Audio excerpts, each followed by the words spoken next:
Vaishali Rameshbabu sacrifices a knight in this beautiful attacking game against Nurgyul Salimova. Vaishali starts the game with e4, pushing the king pawn right away. So e5 is the response of Salimova. Knight f3, attacking the e5 pawn right away. So will she defend or yeah, no, she goes for knight f6, making this the Russian game. Both these e pawns are attacked and captured by their respective knights, and Vaishali goes for that, and this is the particular opening moves. Knight captures on e5.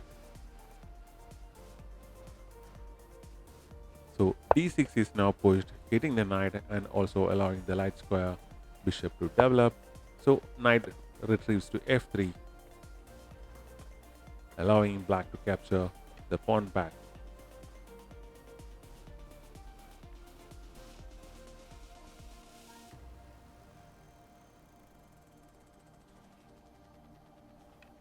So this pawn is captured on e4.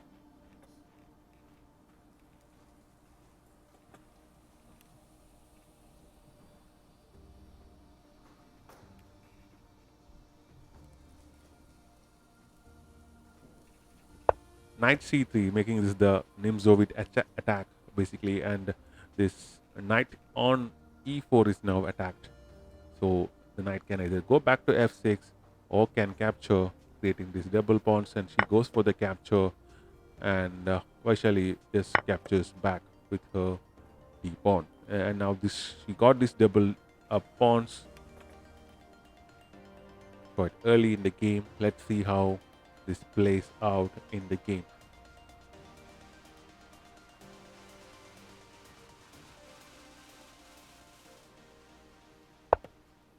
Bishop e7 by Salimova, getting ready to castle on the king side of the board. Her queen side is still undeveloped. So bishop e3 by Vaishali.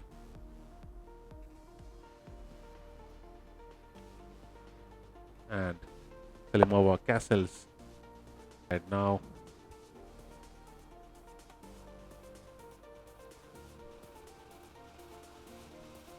She brings her queen to d2, which clearly shows she's going to castle on the queen side of the board, and it also forms this battery with the bishop, making this a powerful attacking combination. And with this open board position right now, this is going to be quite crucial. So a knight to d7 by black, and Vaishali goes for castling on the queen side, forming up another battery with the queen and the rook. So knight f6 by black, freeing up her pieces, Salimova, and bishop to d4 now. So these bishops are occupying key squares on the board, which actually are forming attacking positions quite early in the game. So bishop d7 is played, and as of 10 moves, the position is still equal.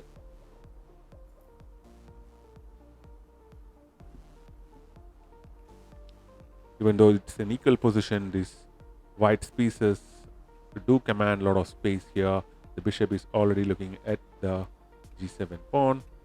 Bishop can come in, and Vaishali now pushes h4 now. So basically, once you go for castling on opposite side, we'll get an attacking game, and h4 push shows that.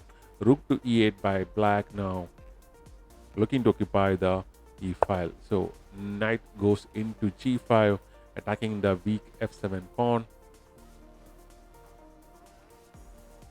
So h6 is pushed, intending to hit and push the knight away. So Vaishali just ignores that attack and brings her bishop to d3 here. So if black captures, white can recaptures, and the rook will have access to the king. And with both the bishops and the queen and the rook on d1, now it's a very dangerous proposition to capture here. So she didn't go for the capture and instead brings her knight to g4.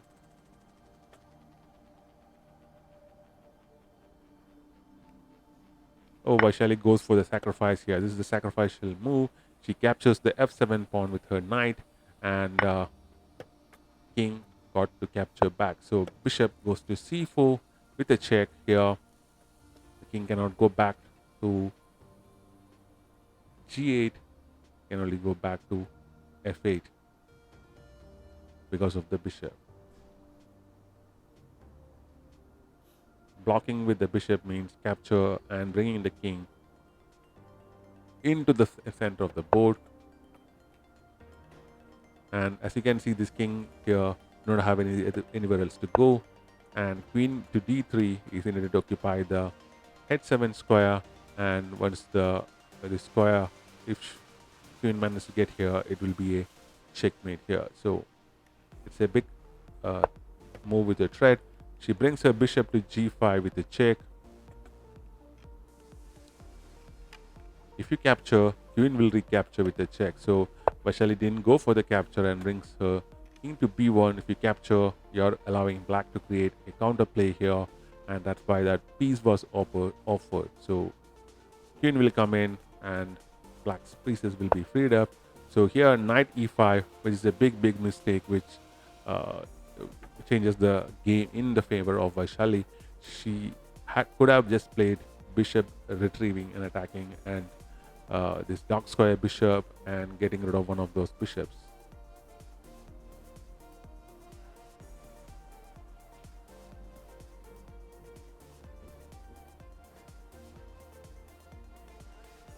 She captures the knight. She could have also gone for the queen move because it's just threatening the mate here. So bishop now goes to f6, but she's a move late. She's not trying to recapture the knight, just gave up that piece away as she got that knight in a sacrificial mode. Now bishop goes for d6 capture, again sacrificing her piece, but it's not a simple sacrifice because the queen can grab with a check here, and this bishop here is attacked twice by the queen and the rook. So even if the queen comes in or the bishop comes in, you will still get that piece back. So it's not technically a sacrifice.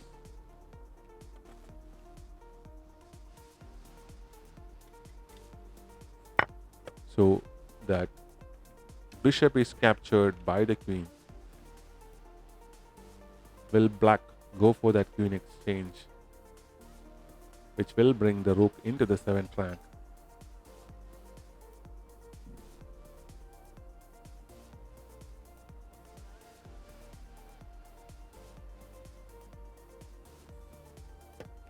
She goes for the capture.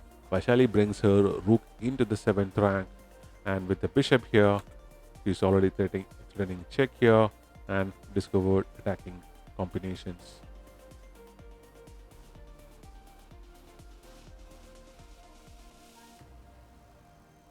So she got to move this rook to create space for the king in case of a check, and she moves the rook to e4, freeing up the square on e8 for the black king to go now. Vaishali simply goes for attacking the rook by bishop d5 and creating more pressure on the b7 pawn.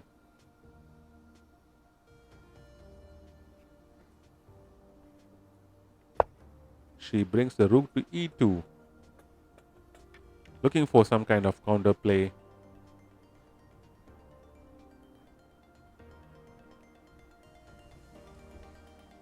Vaishali can go and grab this pawn with the rook, or she can go for this check. She went for the check. King should go to e8 and king go to e8. So that's why this earlier rook move was so crucial. And now Vaishali grabs the rook. And if the rook on a8 do not move, there is discovered attacking opportunities on the rook. So rook comes to d8 now, attacking the bishop. c4 is a good move. but she brings the bishop back to c. But pushing the pawn was also an opportunity, and rook to d2 here, and there's this checkmate threat. Like you can bring the check here. You got to grab. You need to move the king or create space for the king to escape. Vaishali plays an in-between move. Rook to e1 check. King f8.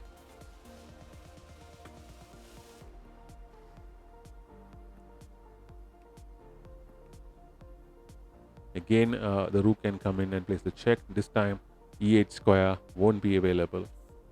But first, she need to get rid of the checkmate circle. Now, even if the rook comes in here, black will lose the rook due to the king move. So rook retrieves to d7, blocking this check and this. So she grabs the rook. Rooks are traded off.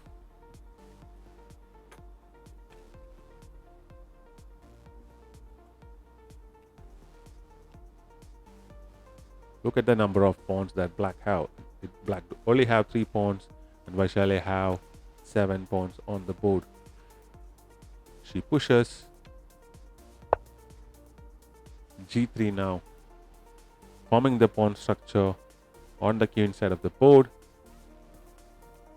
Bishop e7 by black.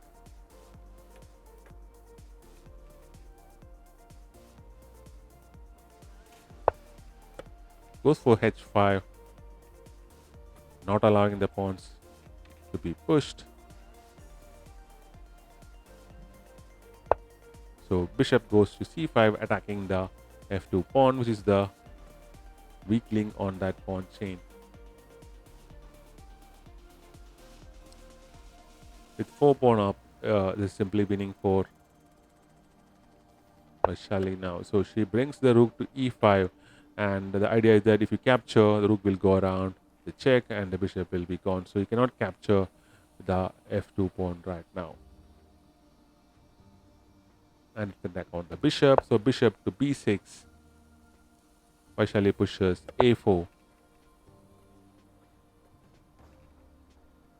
Salimova resigns the game because it's simply a lost position with 4 pawns down. Once all the pieces are off the board, those pawns are simply going to win this match for Vaishali. So, great attacking game by Vaishali, who is the sister of Pragnananda, and she's one of the reasons why Pragnananda started playing chess as well. So, that's the game. Thanks for watching. We'll be back with more such videos.